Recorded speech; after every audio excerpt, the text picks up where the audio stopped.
alal falah, hayya ala khairil amal, hayya ala khairil amal. Allahu akbar, Allahu akbar. La ilaha illallah, la ilaha illallah. Inna Allaha wa malaikatahu yusalluna ala nabi. Ya ayyuhalladhina amanu sallu alayhi wa sallimu taslima.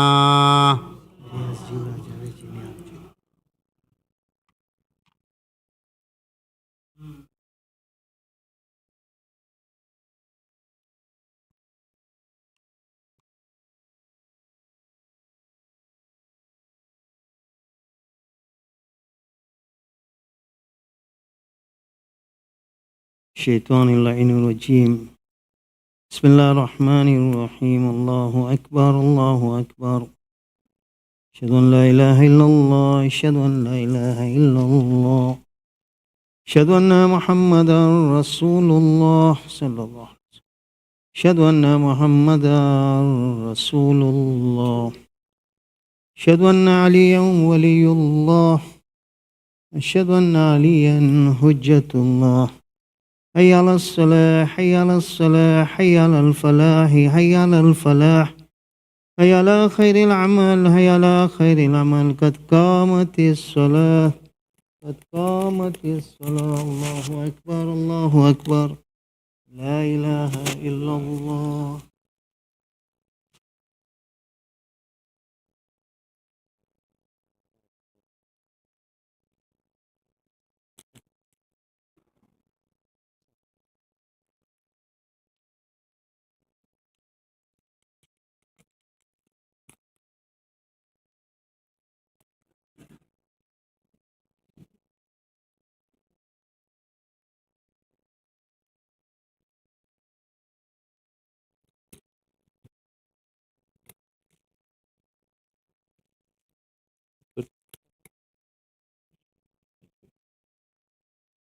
بسم الله الرحمن الرحيم. لا حول ولا قوة إلا بالله العلي العظيم.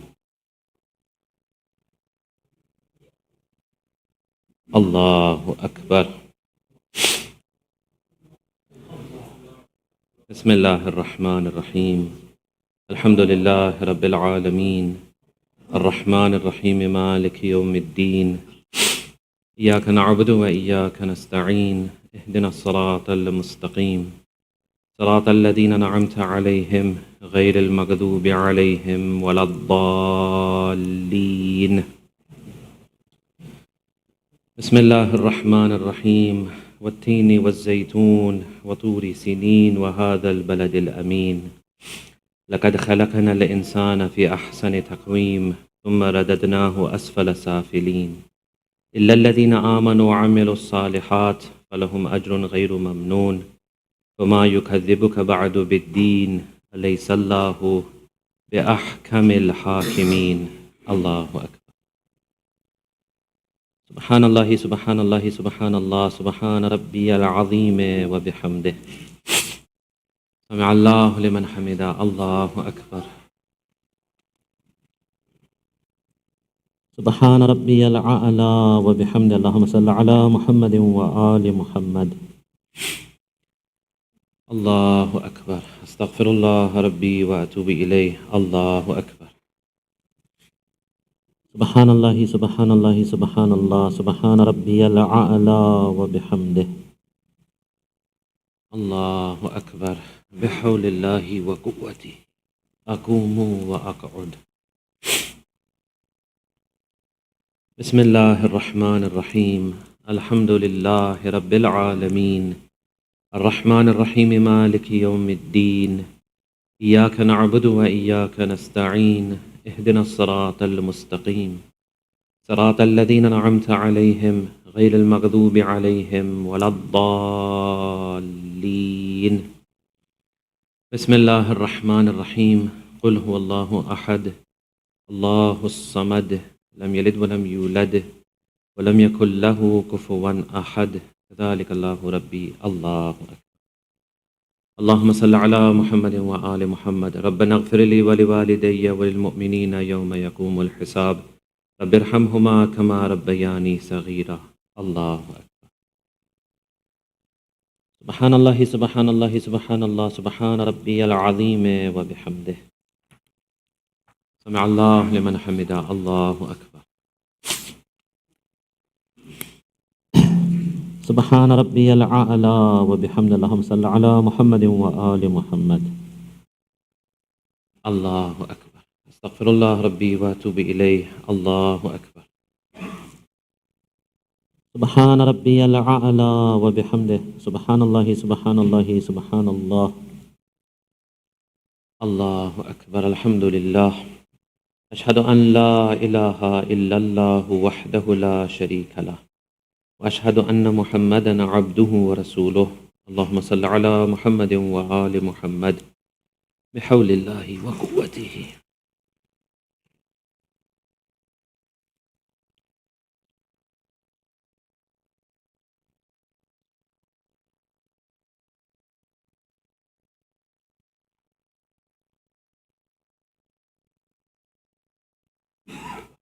الله أكبر. سبحان ربي العظيم وبحمده. سبحان الله سبحان الله سبحان الله. اللهم صل على محمد وآل محمد. سمع الله لمن حمده. الله أكبر. سبحان ربي الأعلى وبحمده. سبحان الله سبحان الله سبحان الله.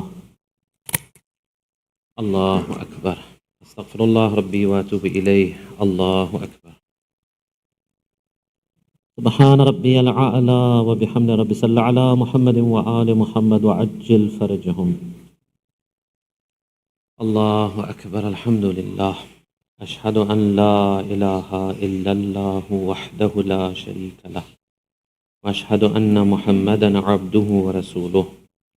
اللهم صل على محمد وآل محمد. السلام عليك أيها النبي ورحمة الله وبركاته. السلام علينا وعلى عباد الله الصالحين. السلام عليكم ورحمة الله وبركاته. الله أكبر. الله أكبر. الله أكبر. إن الله وملائكته يصلون على النبي يا أيها الذين آمنوا صلوا عليه وسلموا تسليما. اللهم صل على محمد وآل محمد. اللهم صل على محمد وآل محمد. اللهم صل على محمد وآل محمد.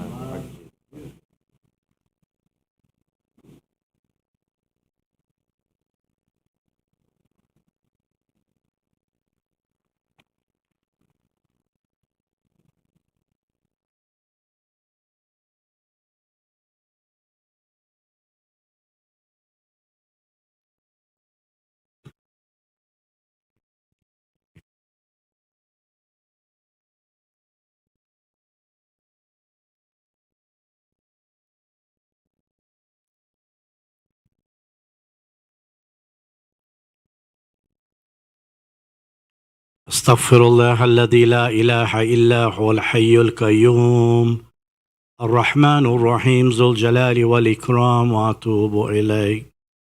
اللهم صل على محمد وآل محمد. بسم الله الرحمن الرحيم. يا من أرجو لكل خير وآمنه سخط عند كل شر. يا من يؤتي الكثير بالقليل. يا من يؤتي من صالح. يا من يؤتي من لم يسأله ومن لم يعرف تحننا منه ورحمة. آتني بمسألتي إياك جميع خير الدنيا وجميع خير الآخرة واصرف عني بمسألتي إياك جميع شر الدنيا وشر الآخرة فإنه غير منكوس ما أتيت وزدني من فضلك يا كريم يا ذا الجلال والإكرام يا ذا النعماء والجود يا ذا المن والطول حرن شيبتي على النار برحمتك يا أرحم الراحمين.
بسم الله الرحمن الرحيم. الله أكبر الله أكبر. أشهد أن لا إله إلا الله. أشهد أن لا إله إلا الله. أشهد أن محمد رسول الله. أشهد أن محمد رسول الله. اللهم صل على محمد. أشهد أن مولانا أمير المؤمنين وإمام المتقين عليا ولي الله. اللهم صل على محمد. أشهد أن مولانا أمير المؤمنين عليا حجة الله. اللهم صل على محمد. حي على الصلاة حي على الصلاة حي على الفلاح حي على الفلاح حي على خير العمل حي على خير العمل. قد قامت الصلاة قد قامت الصلاة. الله أكبر الله أكبر. لا إله إلا الله.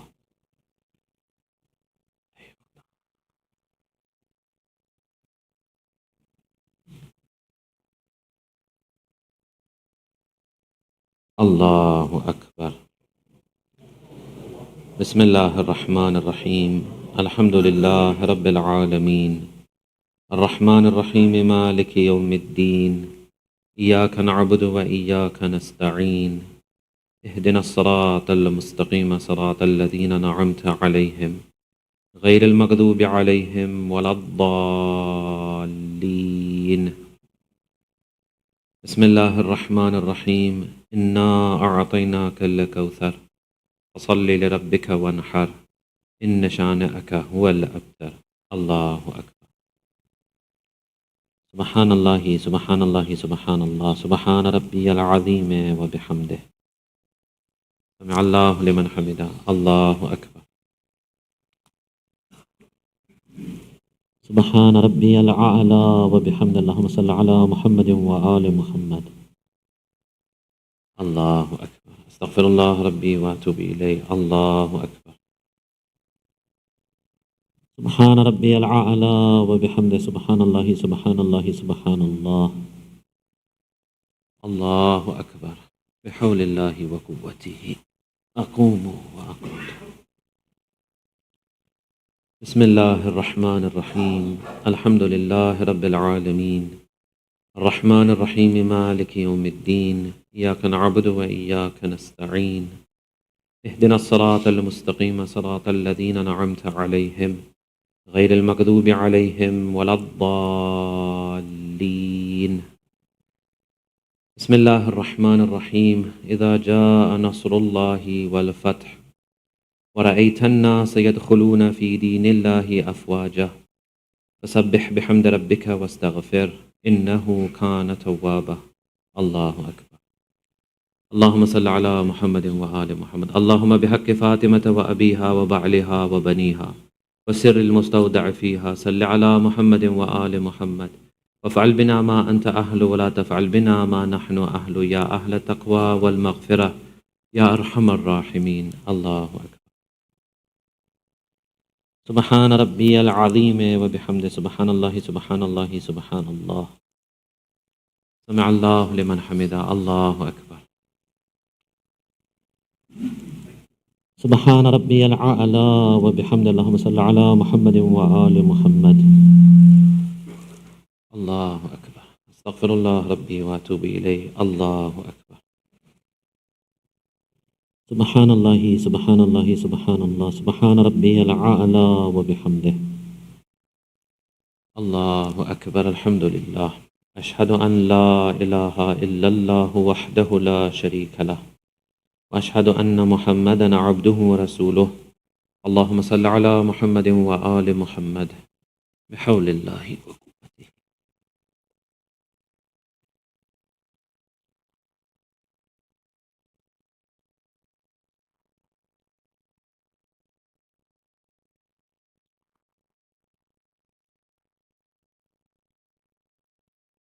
الله أكبر. سبحان ربي العظيم وبحمده سبحان الله سبحان الله سبحان الله. سمع الله لمن حمده. الله أكبر. سبحان ربي الأعلى وبحمده ربي صل على محمد وآل محمد. الله أكبر. استغفر الله ربي وأتوب إليه. الله أكبر. سبحان الله سبحان الله سبحان الله. اللهم صل على محمد وآل محمد. الله أكبر. بحول الله.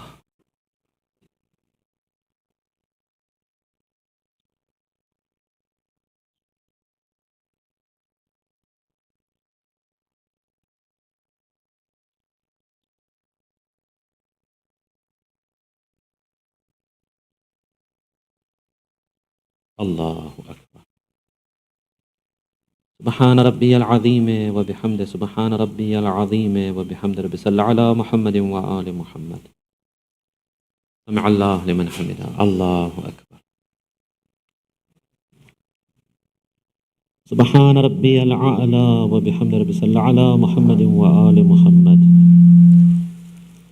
الله أكبر. استغفر الله ربي وأتوب إليه. الله أكبر. سبحان ربي الأعلى وبحمد اللهم صل على محمد وآل محمد وعجل فرجهم. الله أكبر. الحمد لله.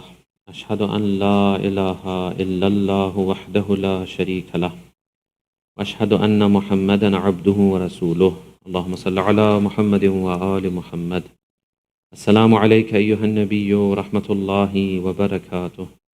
السلام علينا وعلى عباد الله الصالحين. السلام عليكم ورحمة الله وبركاته. الله أكبر. الله أكبر. الله أكبر.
استغفر الله الذي لا إله إلا هو الحي القيوم الرحمن الرحيم ذو الجلال والإكرام وأتوب إليه.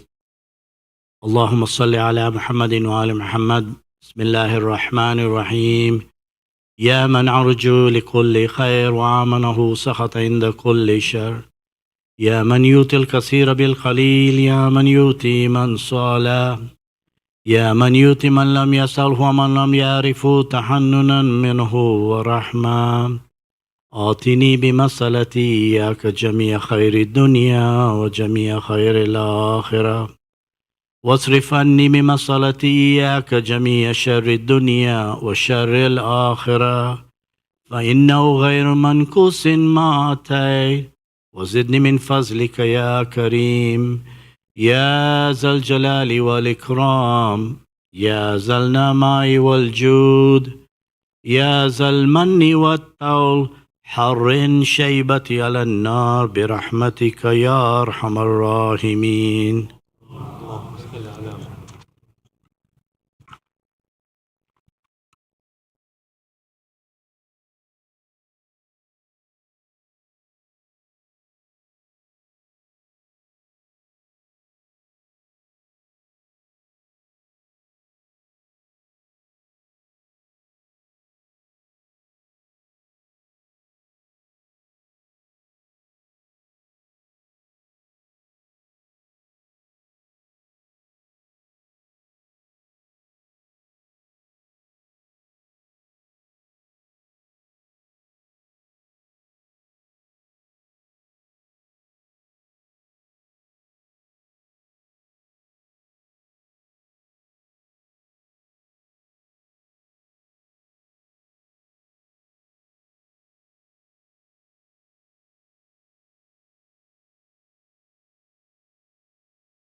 بسم الله الرحمن الرحيم ياسين والقرآن الحكيم إنك لمن المرسلين على صراط مستقيم تنزيل العزيز الرحيم لتنذر قوما ما أنذر آباؤهم فهم غافلون لقد حق القول على أكثرهم فهم لا يؤمنون إنا جعلنا في أعناقهم أغلالا فهي إلى الأذقان فهم مقمحون وجعلنا من بين أيديهم سدا ومن خلفهم سدا فأغشيناهم فهم لا يبصرون وسواء عليهم أأنذرتهم أم لم تنذرهم لا يؤمنون إنما تنذر من اتبع الذكر وخشي الرحمن بالغيب فبشره بمغفرة وأجر كريم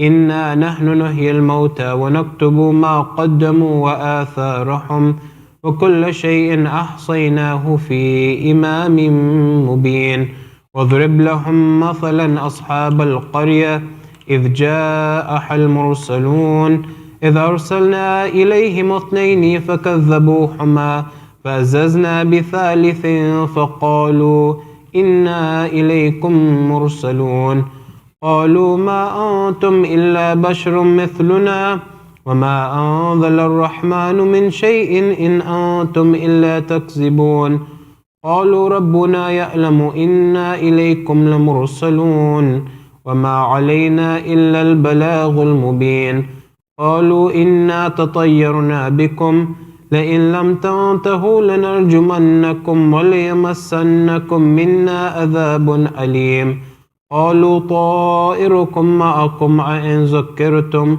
بل أنتم قوم مسرفون وجاء من أقصى المدينة رجل يسعى قال يا قوم اتبعوا المرسلين اتبعوا من لا يسألكم أجرا وهم مهتدون وما لي لا أعبد الذي فطرني وإليه ترجعون أتخذ من دونه آلهة إن يردن الرحمن بضر لا تغن عني شفاءتهم شيئا ولا ينقذون إني إذا لفي ضلال مبين إني آمنت بربكم فاسمعون قيل ادخل الجنة قال يا ليت قومي يعلمون بما غفر لي ربي وجعلني من المكرمين وما أنزلنا على قومه من بعده من جند من السماء وما كنا منزلين إن كانت إلا صيحة واحدة فإذا هم خامدون يا حسرة على العباد ما يأتيهم من رسول إلا كانوا به يستهزئون ألم يروا كم أهلكنا قبلهم من القرون أنهم إليهم لا يرجعون وإن كل لما جميع لدينا محضرون وآية لهم الأرض الميتة أحييناها وأخرجنا منها حبا فمنه يأكلون وجعلنا فيها جنات من نخيل وأعناب وفجرنا فيها من العيون ليأكلوا من ثمره وما عملته أيديهم أفلا يشكرون سبحان الذي خلق الأزواج كلها مما تنبت الأرض ومن أنفسهم ومما لا يعلمون وآية لهم الليل نسلخ منه النهار فإذا هم مظلمون والشمس تجري لمستقر لها ذلك تقدير العزيز العليم والقمر قدرناه منازل حتى عاد كالأرجون القديم لا الشمس ينبغي لها أن تدرك القمر ولا الليل السابق النهار وكل في فلك يسبحون وآية لهم أنا حملنا ذريتهم في الفلك المشحون وخلقنا لهم من مثله ما يركبون وإن نشأ نغرقهم فلا صريخ لهم ولا هم ينقذون إلا رحمة منا ومتاء إلى حين وإذا قيل لهم اتقوا ما بين أيديكم وما خلفكم لعلكم ترحمون وما تأتيهم من آية من آيات ربهم إلا كانوا عنها معرضين وإذا قيل لهم أنفقوا مما رزقكم الله قال الذين كفروا للذين آمنوا أنطعم من لو يشاء الله أطعمه إن أنتم إلا في ضلال مبين ويقولون متى هذا الوعد إن كنتم صادقين ما ينظرون إلا صيحة واحدة تأخذهم وهم يخصمون فلا يستطيعون توصية ولا إلى أهلهم يرجعون ونفخ في الصور فإذا هم من الأجداث إلى ربهم ينصلون قالوا يا ويلنا من بعثنا من مرقدنا هذا ما وعد الرحمن وصدق المرسلون إن كانت إلا صيحة واحدة فإذا هم جميع لدينا محضرون واليوم لا تظلم نفس شيئا ولا تجزون إلا ما كنتم تعملون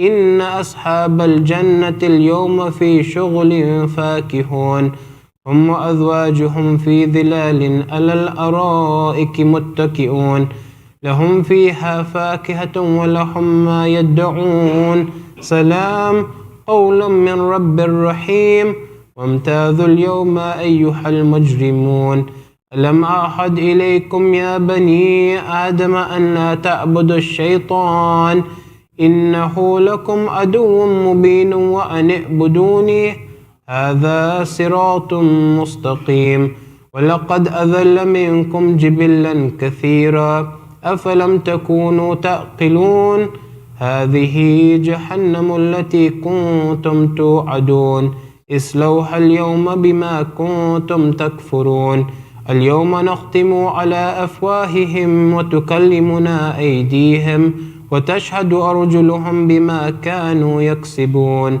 ولو نشاء لطمسنا على أعينهم فاستبقوا الصراط فأنى يبصرون ولو نشاء لمسخناهم على مكانتهم فما استطاعوا مضيا ولا يرجعون ومن نؤمره ننكسه في الخلق أفلا يعقلون وما علمناه الشعر وما ينبغي له إن هو إلا ذكر وقرآن مبين لينذر من كان حيا ويحق القول على الكافرين أولم يروا أنا خلقنا لهم مما عملت أيدينا أنعاما فهم لها مالكون وذللناها لهم فمنها ركوبهم ومنها يأكلون ولهم فيها منافع ومشارب أفلا يشكرون واتخذوا من دون الله آلهة لعلهم ينصرون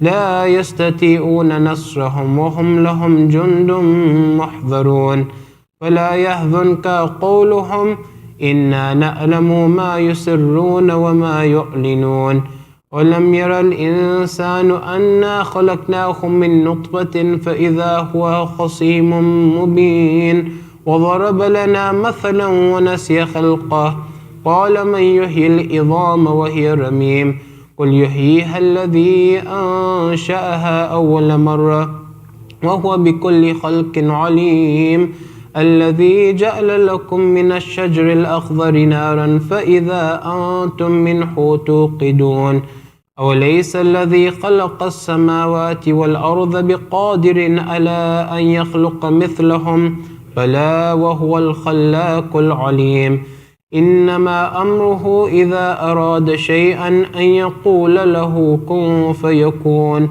فسبحان الذي بيده ملكوت كل شيء وإليه ترجعون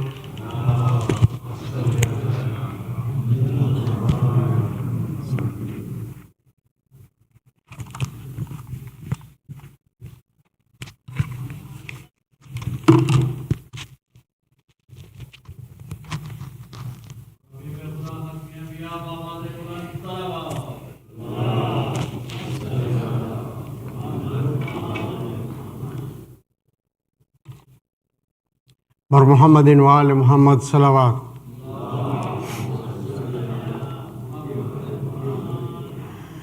या मूसी-ए-काज़िम हमें आफत से छुड़ाओ, बहरे हसन हुसैन मुसीबत से बचाओ। या मूसी-ए-काज़िम हमें आफत से छुड़ाओ, बहरे हसन हुसैन मुसीबत से बचाओ।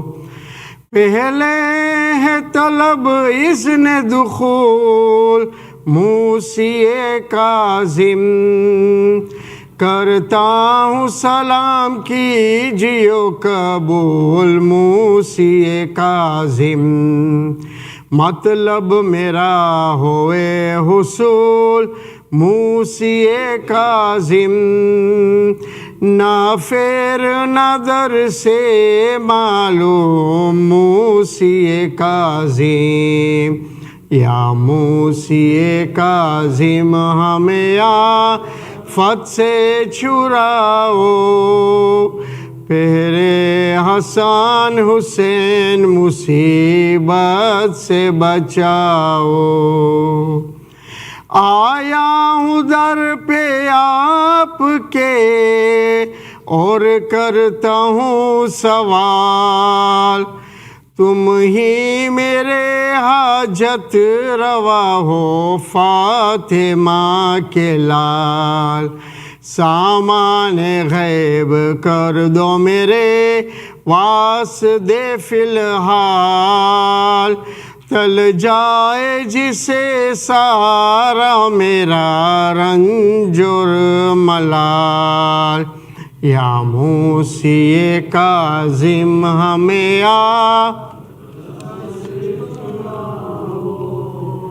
मेरे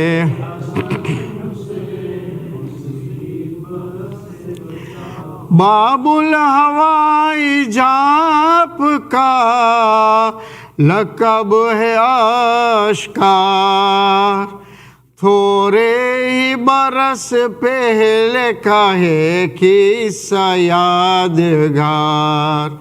बीमार शिफा पाके गए आपकी सरकार, हमारी हाजत पूरी कर दीजिए फिलहाल।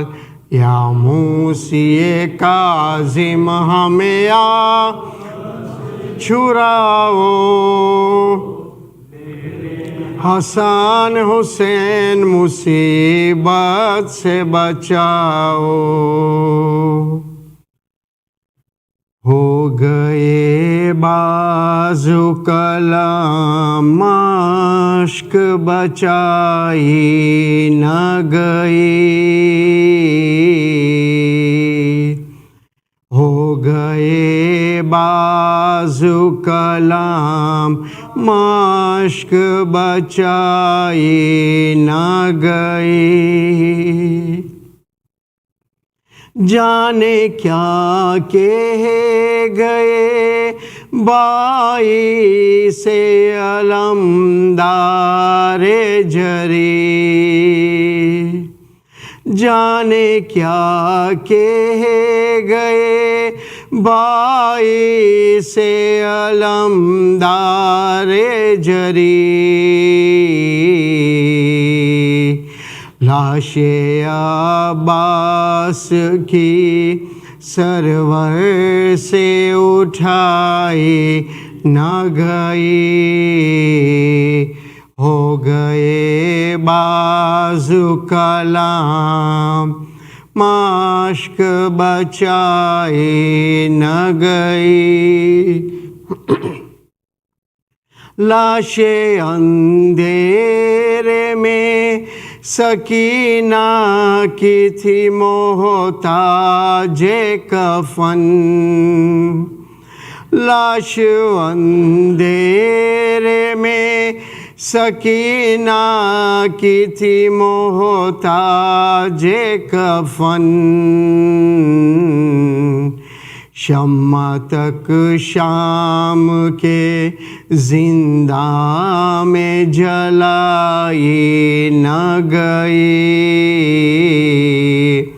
हो गए बाजू कलाम माश्क बचाई न गई। करबला से बहुत दूर सकीना का मज़ार, करबला से बहुत दूर सकीना का मज़ार। आज तक बाप से बेटी की जुदाई न गई, हो गए बाजू कलाम माश्क बचाई न गई। सल्लल्लाहु नबी।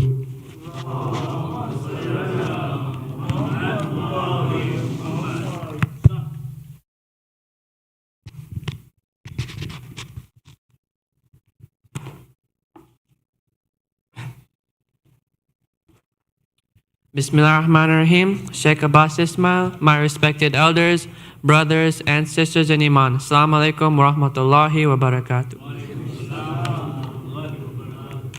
Let us remember all marhumin listed on the screen as well as all other marhumin with the Surah Al-Mubarakat Al-Fatiha.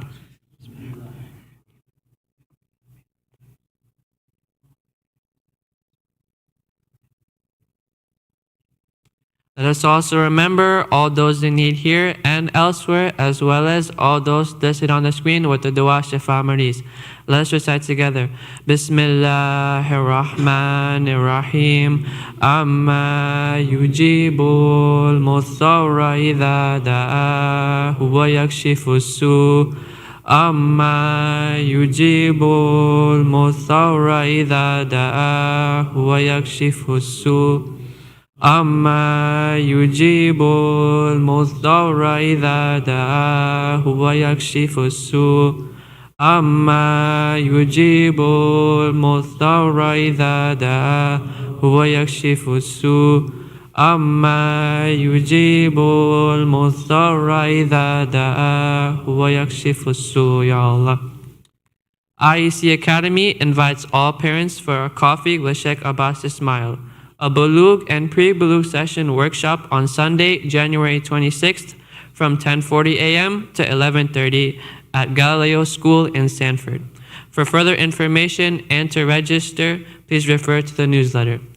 Let us now invite Sheikh Abbas Ismail to please come forward for tonight's majlis. Bar Muhammad wa ali Muhammad salawat.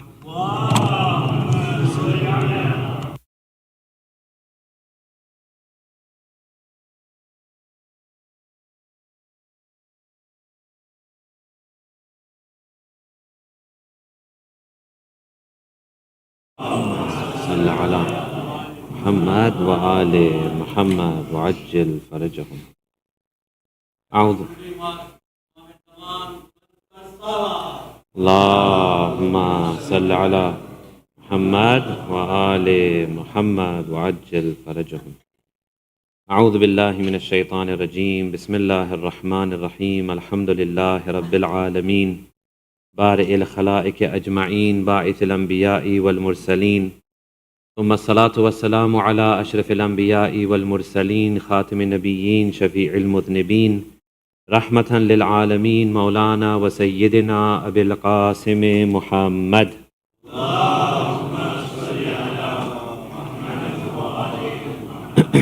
وعلى آله الطيبين الطاهرين لا سيما بقية الله في الأرض مولانا حجة ابن الحسن عجل الله تعالى فرجه الشريف. اللهم صل. ولعنة الله على أعدائهم أجمعين من الآن إلى قيام يوم الدين. أما بعد فقد قال الله سبحانه وتعالى بسم الله الرحمن الرحيم وما أبرئ نفسي إن النفس لأمارة بالسوء إلا ما رحم ربي. Sadaqallahu al-Aliyyul Azim bar Muhammad wa ali Muhammad salawat. Allahumma salli ala. My dear elders, brothers and sisters, tonight we are commemorating the Shahadat of the 7th Imam, Imam Musa ibn Ja'far alayhi salatu wassalam. Allahumma salli ala Muhammad. Towards the end of the lecture, inshallah, we'll remember the Imam and remember the trials and tribulations and masa'ib of Imam Kadhim. Before that, let's continue our discussion, which is on the broad theme of spirituality. Now, what we had discussed is, basically, we had asked a number of questions. Number one, we asked, what is our reality? And we said, of all the different things that we are, and we had many different responses from you, dear mu'mineen and mu'minat. But at our core, our essential being is that we are a spiritual being, we are a soul. Our body will be left behind, our barzakhi body will be left in barzakh. What we were on day one and what we will be at the end of the day in our last resurrection, which is on the day of judgment, and then ultimately wherever we will go, our soul will be the thing that is consistent. Bodies will come and go, bodies will rot away. Soul is consistent. So our core identity is that we are a soul. Then we ask the question then, okay, if this is a soul and we are spiritual and we are really spiritual, then where have we come from? And the answer was that we have come from Allah subhanahu wa ta'ala. He has created us. Had it not been for Him, nothing would have been in existence. So He has created us. So we are from Him. And where are we going to? Well, obviously we are going back to Him. So our beginning point is Allah, our end point is Allah. Now we know what we are, we know the beginning, we know the end. Now how do we connect the dots? What gets us from the point that we were from Allah back to Allah? What gets us there? What is our pathway? What is the sirat-e-mustaqim? That is called religion. Deen, mazhab, dharam. That is the thing that gets us from A to B. That is the thing that guides us how to do it. That is the thing that tells us what to do. Otherwise, as I mentioned in my last lecture, there are many sects of Islam and many subsects and many, you can say, even cults claiming to be of the religion of Islam, but absolutely they don't have much to do with Islam. Some of them are, you might say, 95% away from true Islam. Some, you might say, are a little bit closer towards true Islam. But at the end of the day, every single sect or subsect has their own version of Islam. And every one of them will claim that we are the true Islam. Every one of them will claim we are the true Islam. Take the Wahhabis, for example. The Wahhabis, for example, what they say is that only we are right, and they go one step further. Not only are we right, but anyone who doesn't agree with us, they are all kafirs. Not only that, they'll go one step further as well. Everyone who doesn't agree with us are kafirs, and if you don't call them kafirs, then you're also a kafir. They go to that extent. So you see, as we go away from true Islam, how distorted things get. Some will say, namaz nati, there's no such thing as namaz. Don't pray, it's okay, just be a good person, it's fine. Build a mosque, build a school, build a library, build a hospital, you're done, it's okay. Don't worry about the state of a person's heart as long as they're a good, nice person and they say hi, hello, and they smile. How far do we get from Islam? This depends on how much we distance ourselves from Ahlul-bayt alayhim wassalam. So what we wanted to say was this, that religion is the thing that will guide us properly from A to B. From Allah back to Allah in a proper, nice, clean way that Allah wants. This is the big thing. This is the key point that I want to make in the beginning of this lecture. With a loud salawat, please. Allahumma salli. That it is only Allah who has the right to tell us how to do this. It is only Allah who has the right to give us laws. It is only Allah who has the right to tell us what to believe and what not to believe. The Quran, it says something very interesting. You know, every single word of the Quran is very important. Not a single word is there by fluke. Not a single word is there because, for some unwise reason. We have been given the Quran by Allah the wise. He says, I've given you all these things, the Anbiya, the Prophets, the religions. Why? لِيُطَاعَ بِإِذْنِ اللَّهِ. So that these prophets are obeyed with the permission of Allah. Why add that? Why add those words, بِإِذْنِ اللَّهِ, with the permission of Allah? In other words, everything, even what the prophets say and do, even what they bring to you, even when they say that this is from God, this is all being controlled by Allah. This religion is very special. We don't take chances with our religion. And if you veer away from this religion of God, then what kind of spirituality will you end up with? I want to make a few statements here. When we say what is spirituality, Azizane Girami, Sarvarane Muazzam, my dear brothers and sisters, my friends, spirituality is not just the tingly feeling on the back of your neck. Spirituality is not someone who comes and recites Quran in a very beautiful manner and you feel something, in your heart, dil khush theg you, and that is spiritual. That is not spirituality. Spirituality is not that, for example, you have nothing to do with God and everything is with people.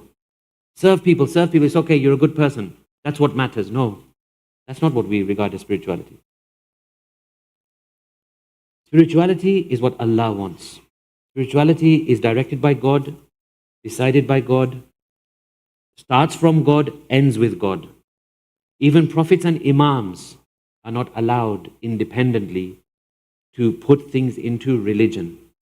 How much have you seen, and we will talk more about this, especially when it comes to Mi'raj, inshallah. When on the occasion of Mi'raj, we'll describe how much Allah loved and respected Rasulullah. But look at this verse. AV team, put it on the screen, please. This is 69:44 to 47. Look at the love and respect that we usually associate with Rasulullah, and then look at these verses which Allah subhanahu wa ta'ala gives us. وَلَوْ تَقَوَّلَ عَلَيْنَا بَعْضَ الْأَقَاوِيلِ. That if this Prophet of ours, which we love so much, we love him so much, if he were to fake anything, in our name, we didn't reveal something, but the Prophet would come and say, this is from God. Of course, these are all hypotheticals. This is Allah trying to tell us how serious the issue is of revelation and of religion. If he were to fake anything in our name, we would surely have seized him by our right hand and then cut off his aorta. Imagine the sakhti, the harshness of these words compared to the rest of the Quran, where Allah treats the Prophet with such respect and reverence. Why? Allah is saying here, I don't take any chances with my religion. My religion, which started before you can even imagine, which was brought first and foremost by Nabi Adam, and all of my Anbiya went through unspeakable difficulties to get this religion to you. I don't take any chances with my religion, so why do you take chances with my religion? Secondly, in the Quran, how many times have you come across this concept? Iftira, making or saying lies against Allah. Allah in the Quran regularly references this. Maniftara. Who is it that would dare to say a lie against God?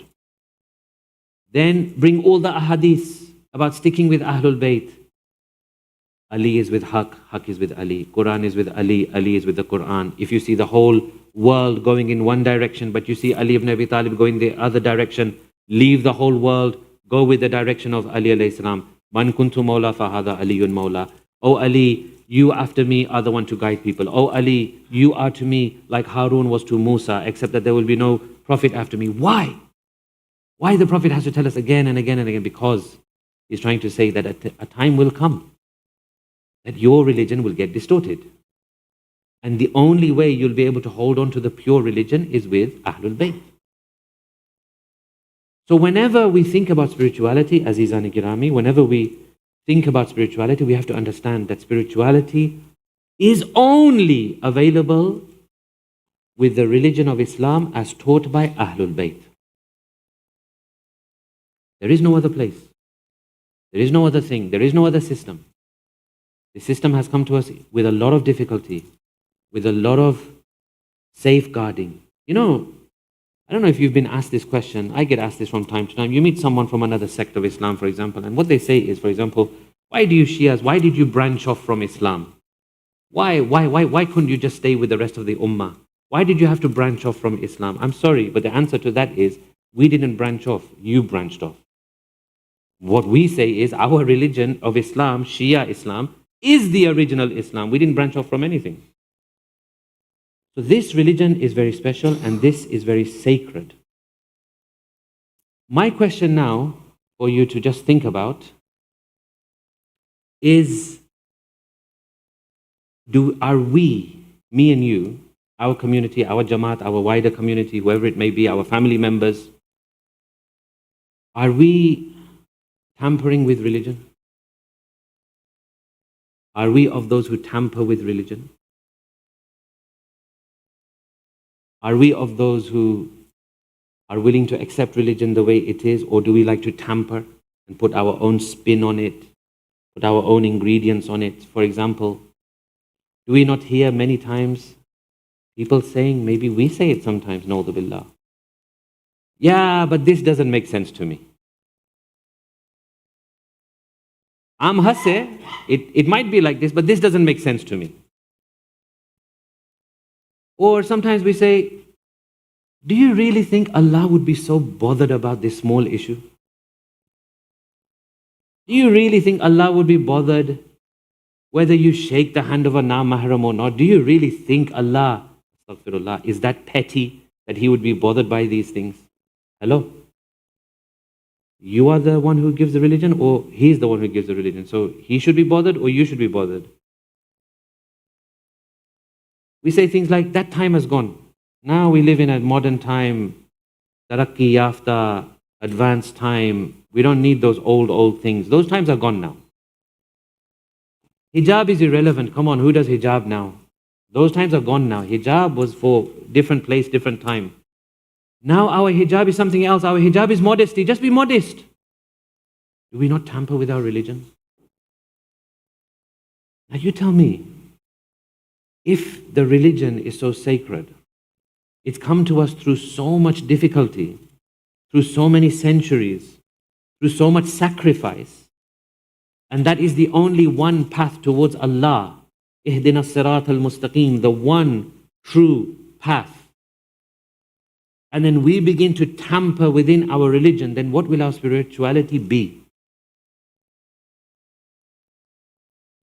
Is it possible, for example, to follow our own brand of Islam and then still hope to achieve the result that true Islam is trying to take us to? Did Allah, through all of these troubles and sacrifices of prophets and imams, give us this religion only for us now to turn around and say, nah, there's things here which need to be changed? So, the very first step of spirituality,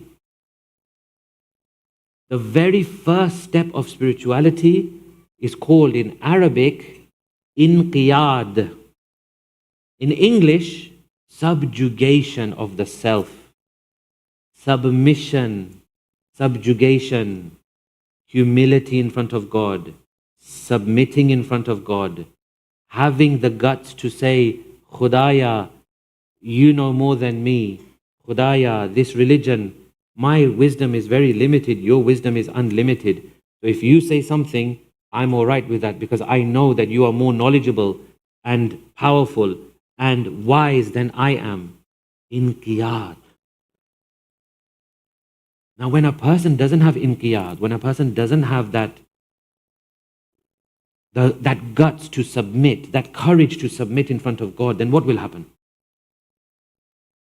And we see this a lot in the community, yeah? In every community. If a person doesn't have that courage to submit in front of God, then what will happen? Forevermore, he will be plagued or she will be plagued by doubts and questions. They will never be able to settle on something. They will never have that yaqeen and conviction. You tell me, how do you submit to something that you don't have yaqeen on? Is it possible? Is it possible to submit to something in which you are always doubtful and have questions? Because we don't submit, our mind becomes full of doubts and questions. Always we want to find a loophole somewhere or something. Look, genuine inquiry is one thing. But unending questions, always doubts, always being unconvinced, never achieving yaqeen on something, this is going to damage us.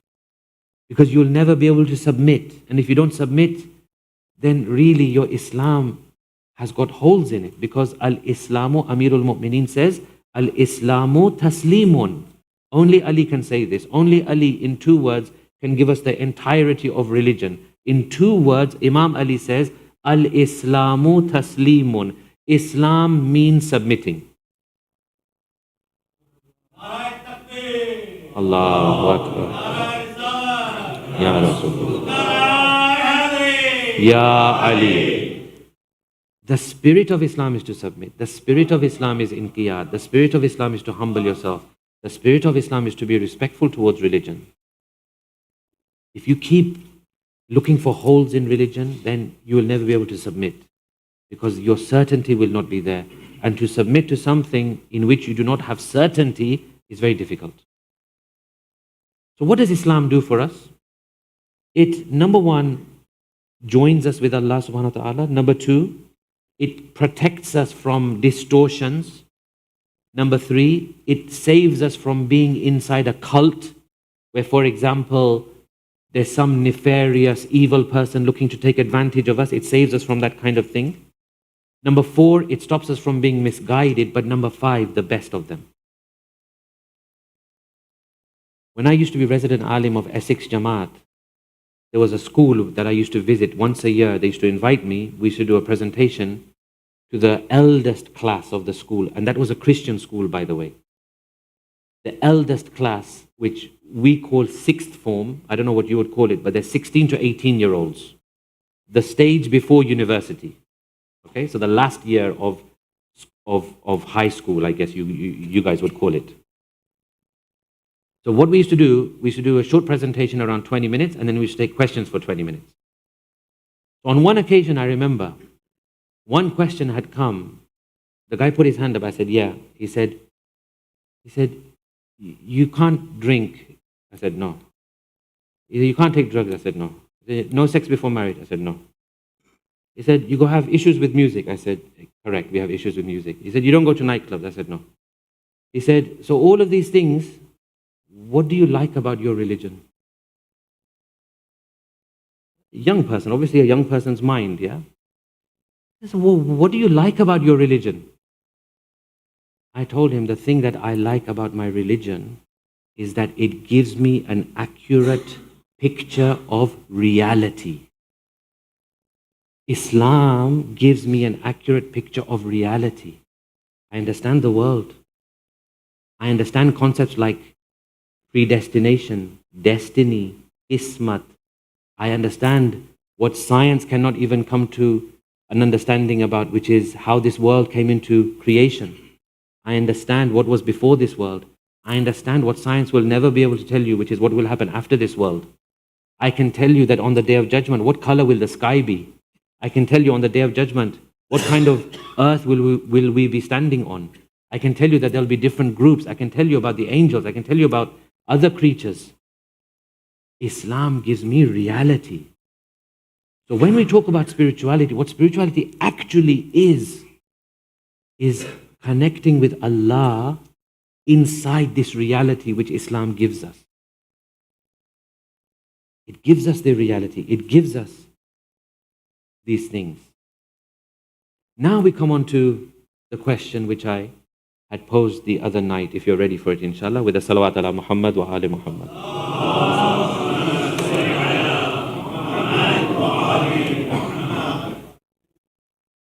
We had said that in spirituality we hear a lot of things, a lot of different I would say, extraordinary abilities that people develop. Okay, so sometimes when we say spirituality, this is what people think about. Oh, we can, like, travel great distances in the twinkling of an eye. Or we can cure people by touching them if we're very spiritual. Or we can read people's minds. Or we can see heaven and hell and barzakh and what's happening. Or we can see fishar-e-qabr happening. And all of these different things, right? Sometimes that's what comes to mind. So my question was this. That is not the end goal or true spirituality. So therefore, what is the end goal, or what is true spirituality? And I said silence is not an option, yeah? You remember that. Sacrificing things in this world for the sake of Allah subhanahu wa ta'ala. So would you say that is true spirituality, or that is a way to get to true spirituality? So I'm asking, at the end of the day, let's say you're spiritual totally. What do you expect to happen? What is the thing you want? Satisfaction. So you feel, I've achieved something, I fulfill my potential maybe. So it's a feeling. Okay. Pleasure of God. Yeah? Someone said pleasure of God. Any more? I think we're getting there. We're getting there. With all these different responses, we're getting there.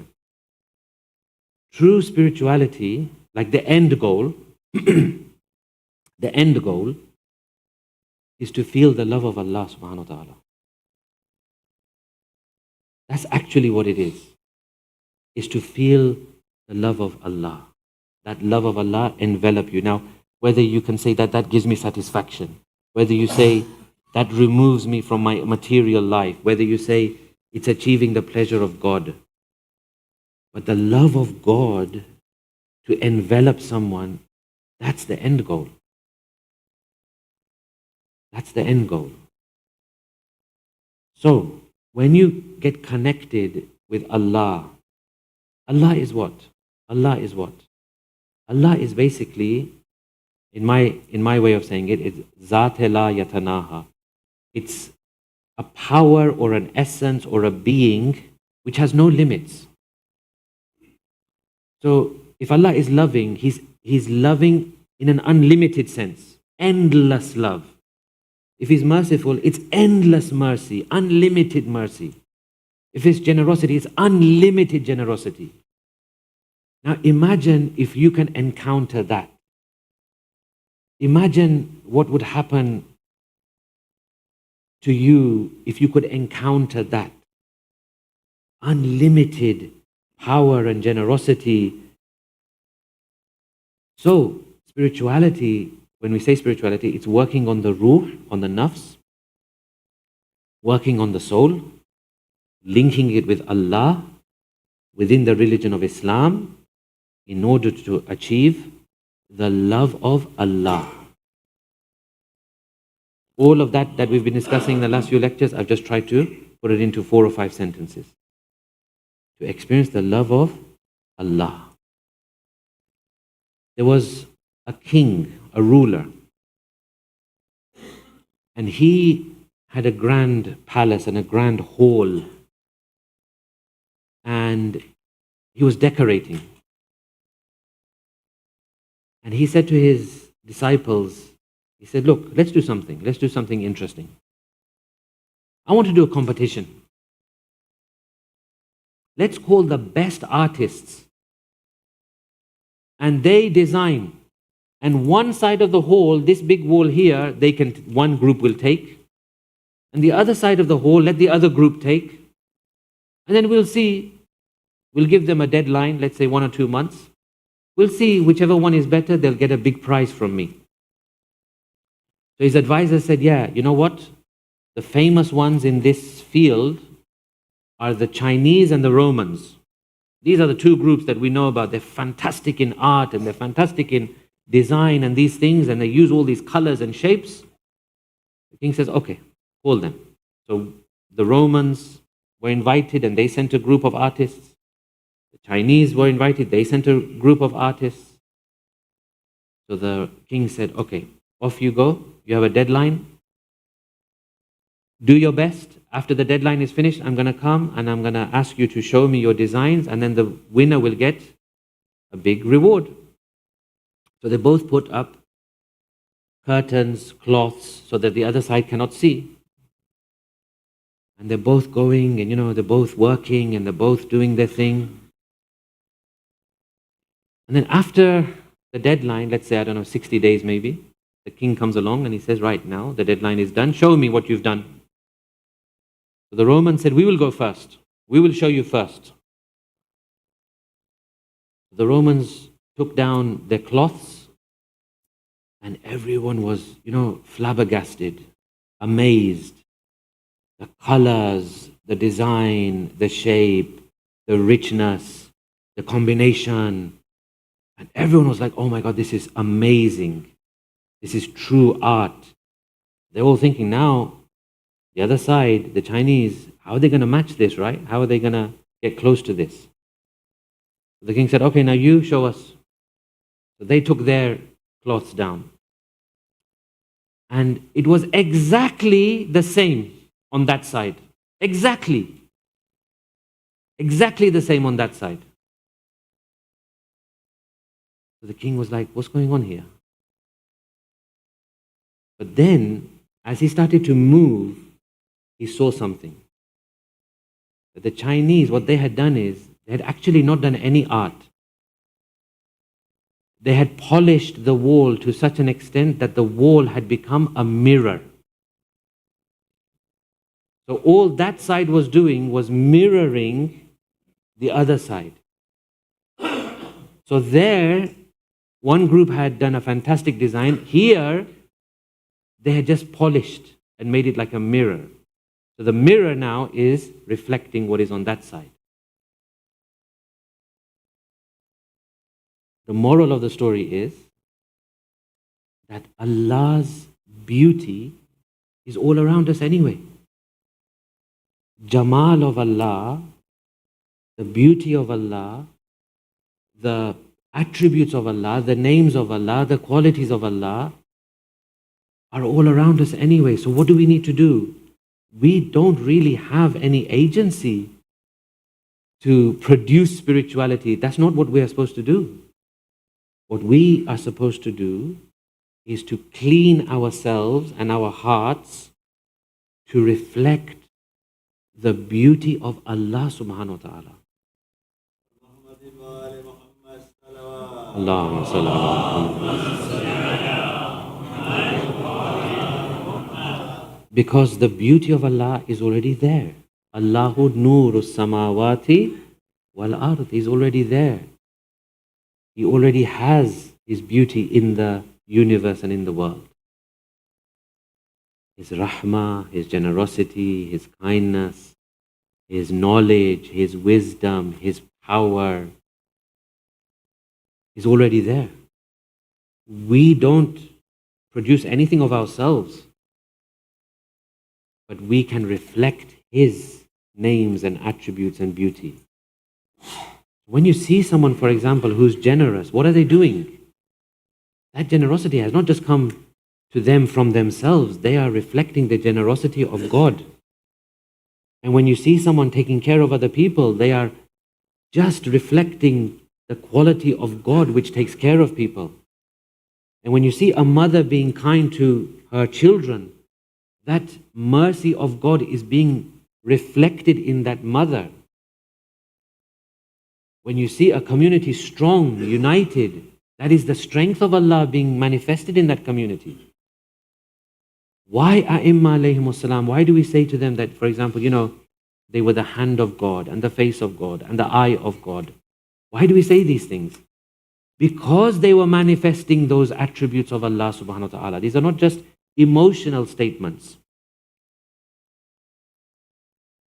What do we need to do? We need to just polish and clean our hearts in order for them to reflect the beauty of Allah subhanahu wa ta'ala. In the Quran, we have the following. So now,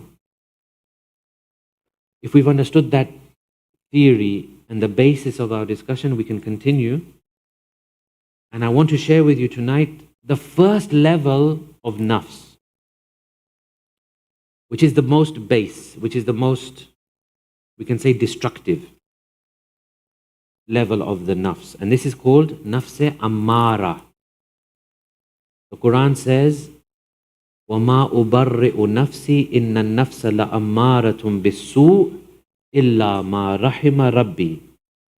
This is a statement by Nabi Yusuf. Nabi Yusuf says the following, and this is a prophet. A prophet says this. He says, I don't trust my own self. I don't trust my own self. إِنَّ النَّفْسَ لَأَمَّارَةٌ بِالسُّوءِ. This soul, when it enters into the carnal level, the beastie level, then it can ammaratum bisu, take you towards evil. So what is nafs-e ammara? Well, nafs-e ammara is very concerning. And anyone who is in this position of nafs-e ammara, if they are categorized by this kind of soul, then it is an emergency situation. It's an emergency situation. They need to be somehow taken out, or they need to take themselves out of this stage of nafs-e ammara. What is nafs-e ammara? It is animalistic. It is beastly. It wants excess. Everything should be more. More desire, more greed, more power, more domination, anger, aggression, saying things to people without any consequence, swearing at people, abusing people, excess in, for example, sleep, excess in food, excess in sex.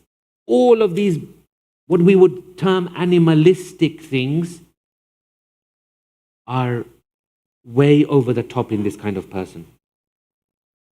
This kind of person is seen as animalistic, beastly. You'll see how many people are in this nafs-e ammara. Well, inshallah, not too many of us, but in the wider world, you see this, right? You see it in the Hollywood world of Hollywood. You see it amongst celebrities. You see it amongst politicians. You see it amongst so-called well-to-do, respectful people. You see that all of a sudden a scandal is there. He abuses women. He rapes women. He gropes women. You see all of a sudden, the person you thought was so nice and clean, they are frauding funds.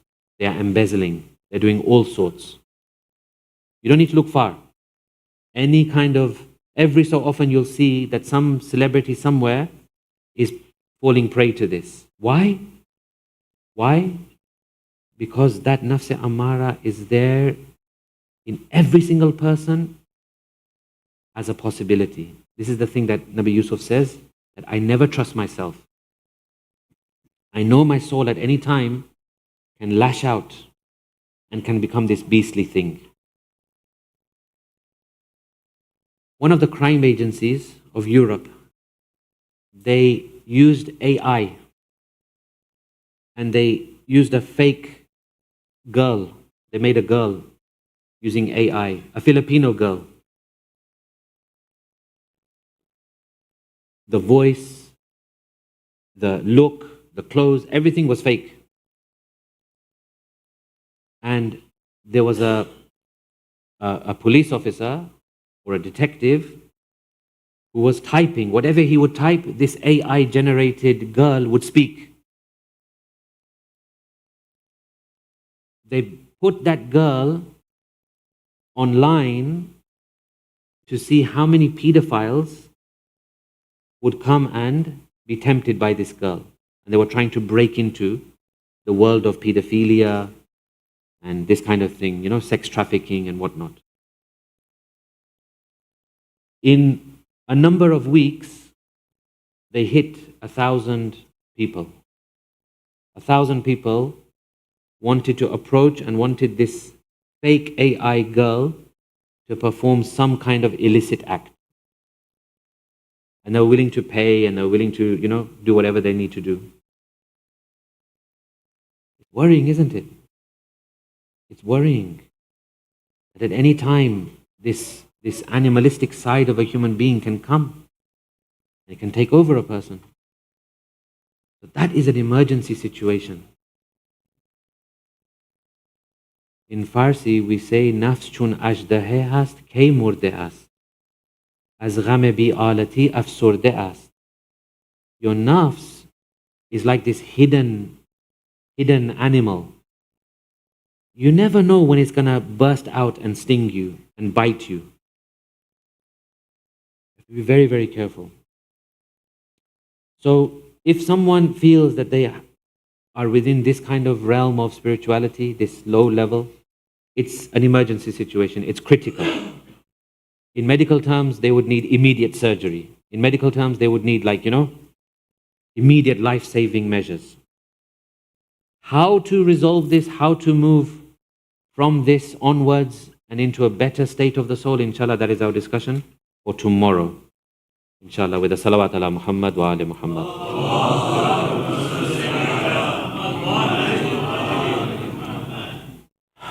Imam Musa-e-Kadhim was in Medina, and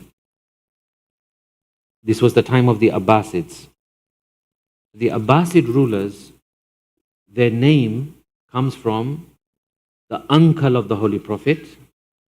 They are from his generation, from his lineage. And the Imams, of course, are directly from the Prophet. From Janabi Fatima down, all of our Imams are direct descendants from Rasulullah. The Caliph Harun comes to Medina. And as he approaches the tomb of the Holy Prophet, he says, Assalamu alayka yabna am. Peace be upon you, O my cousin, O son of my uncle.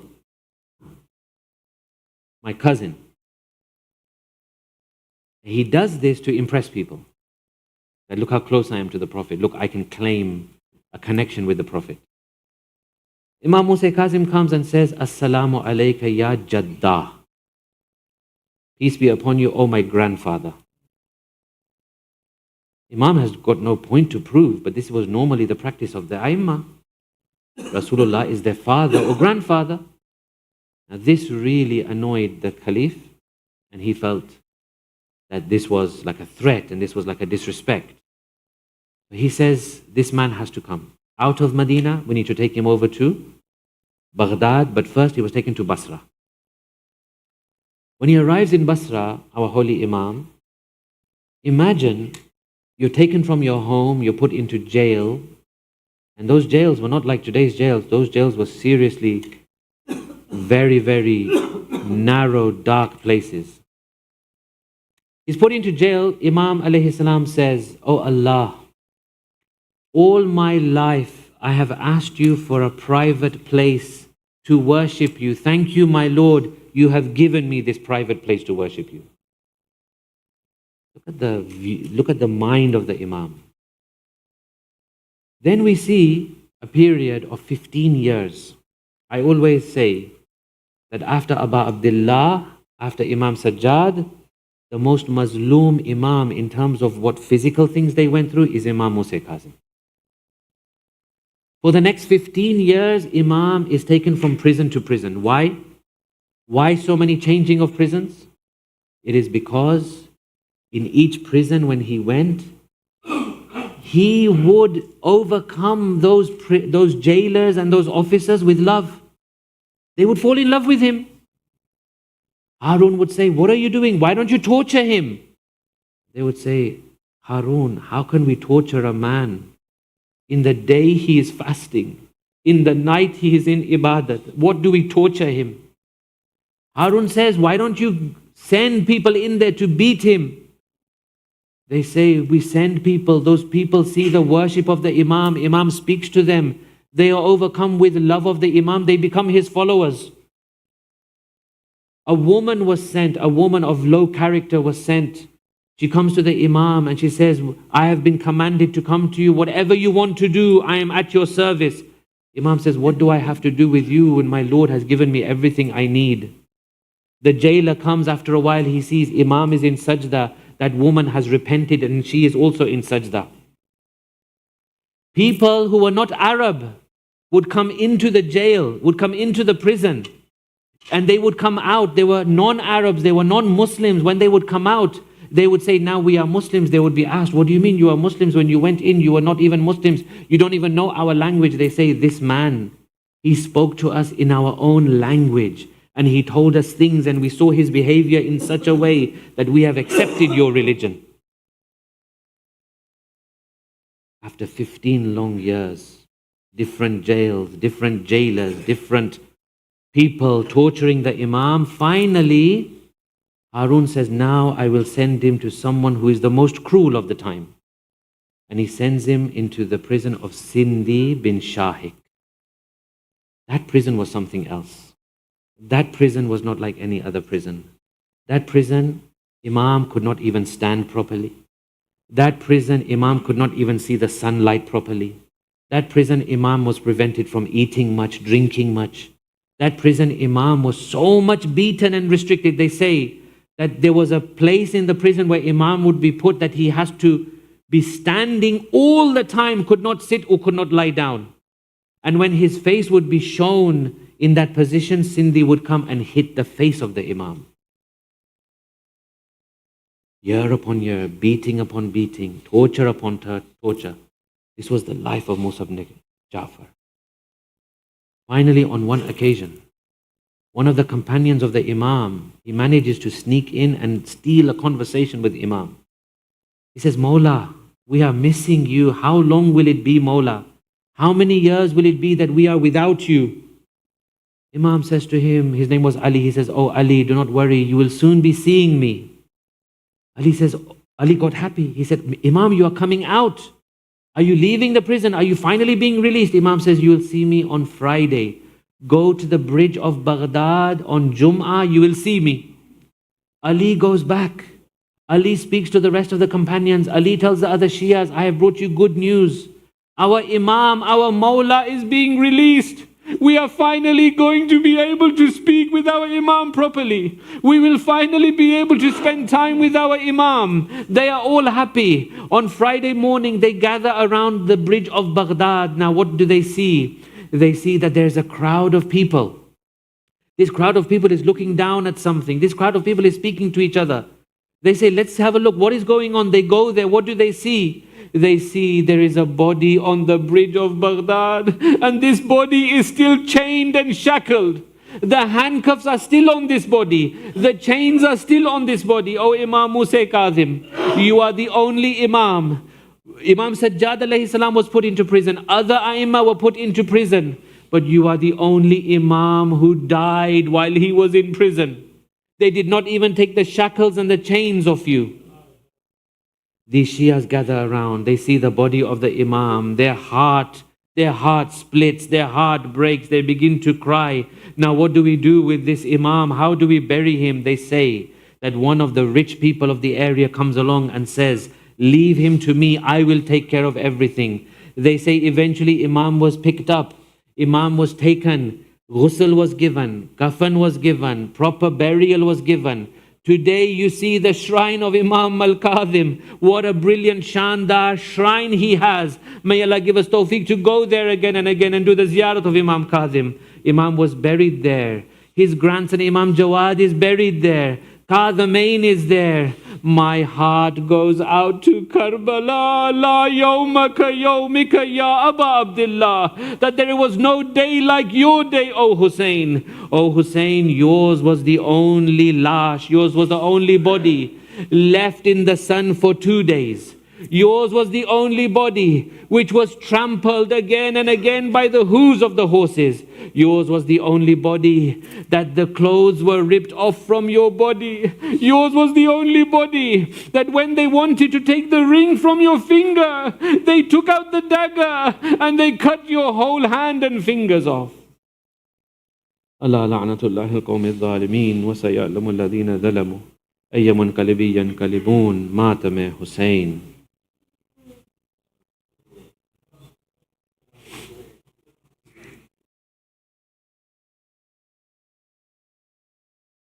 सदा मूसी-ए-काज़िम गरीब, आई फलक से सदा मूसी-ए-काज़िम गरीब, कत्ल हुए बेखता मूसी-ए-काज़िम गरीब, आई फलक से सदा मूसी-ए-काज़िम, आई फलक से सदा मूसी-ए-काज़िम गरीब, कत्ल हुए बेखता मूसी।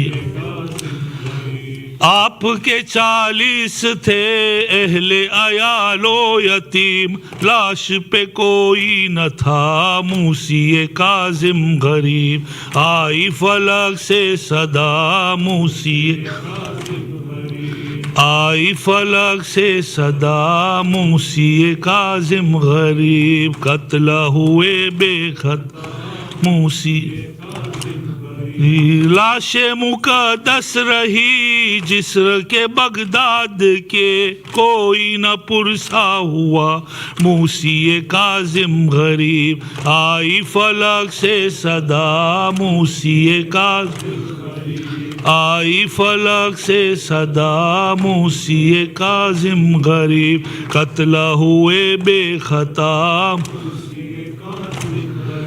13 बरस कैद थे और थे बीमार भी, थी न दवा बेग़िज़ा मूसी-ए-काज़िम गरीब, आई फलक से सदा मूसी-ए-काज़िम गरीब, आई फलक से सदा मूसी-ए-काज़िम गरीब। ए जाने ज़हरा मज़लूम हुसैन, ऐना ऐना ऐनल हुसैन, ए जाने ज़हरा मज़लूम हुसैन, ऐना ऐना ऐनल हुसैन, ए जाने ज़हरा मज़लूम।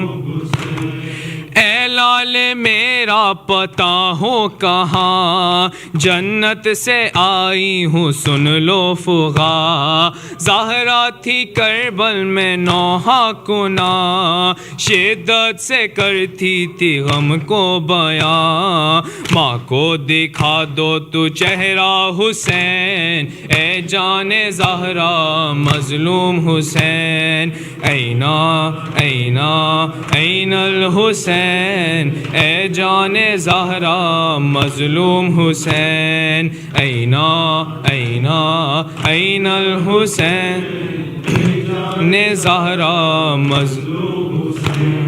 सोचा न था ऐसा होगा कभी, बेमखना रह जाए ज़ैनब मेरी, किस जुर्म की ये सज़ा मिल गई, कैदी बने आज बिनते अली, दुश्मन ना समझेगा रुतबा हुसैन, ए जाने ज़हरा मज़लूम हुसैन, ऐना ऐना ऐनल हुसैन, ए जाने ज़हरा मज़लूम हुसैन, ऐना ऐना ऐनल हुसैन, ए जाने ज़हरा हुसैन।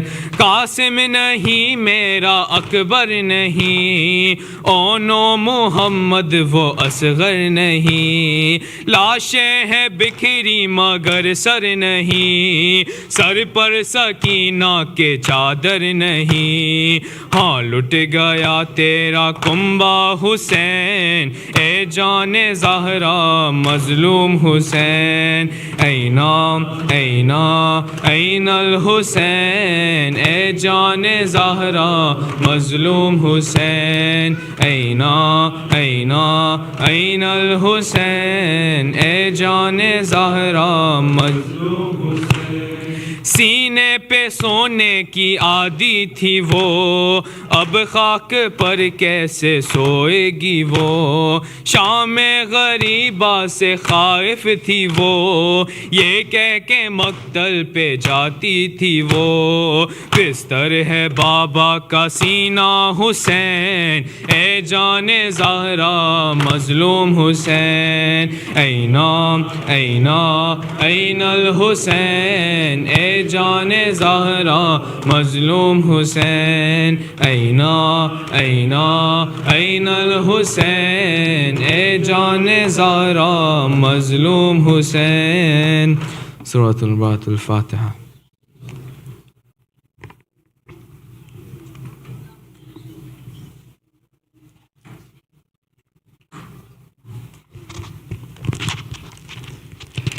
السلام عليك يا أبا عبد الله، السلام عليك يا ابن رسول الله، السلام عليك يا ابن أمير المؤمنين وابن سيد الوصيين، السلام عليك يا ابن فاطمة الزهرة سيدتي نساء العالمين، السلام عليك يا حسين وعلى أولاد الحسين وعلى أصحاب الحسين جميعا ورحمة الله وبركاته. السلام عليك يا شمس الشموس وعنيس النفوس أيها المدفون بأرض طوس، الرضا المرتضى الراز بالقدر والقضاء مولانا علي بن موسى الرضا، كن شفينا وشفيع والدينا في يوم الجزاء. وفقنا الله لزيارتك يا مولا، ورزقنا الله شفاعتك في الدنيا والآخرة. السلام عليك وعلى أختك فاطمة المعصومة جميعا ورحمة الله وبركاته. السلام عليك يا مولانا يا صاحب العصر والزمان، السلام عليك يا خليفة الرحمن، السلام عليك يا شريك القرآن، السلام عليك يا كعبة الإيمان، السلام عليك يا إمام الإنس والجان ورحمة الله وبركاته. اللهم